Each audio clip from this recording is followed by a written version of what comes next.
Awesome. Welcome back. This is the last section of the module Maintenance and Inspections.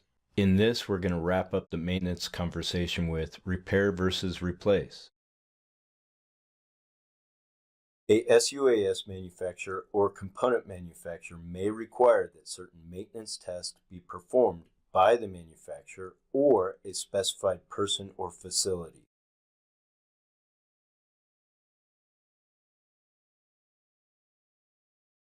When it comes to performing maintenance, it is highly recommended that you follow the manufacturer's instructions. However, it is stated, it is permissible to consider the expertise of other maintenance personnel. It continues by saying the use of a certified maintenance provider is encouraged.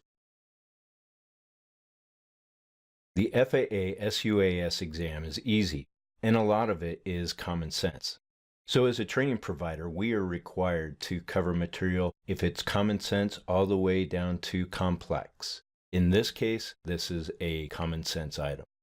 If the operator or maintenance personnel are unable to repair, modify, or overhaul an sUAS or component back to its safe operational specification, then it is advisable to replace the sUAS or component with one that is in a condition for safe operation. Yeah, that's common sense.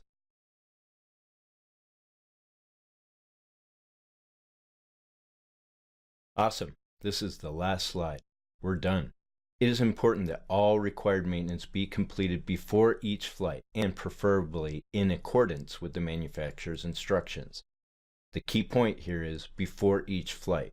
And naturally, as we've stated before, in good record keeping, you're going to document all of this.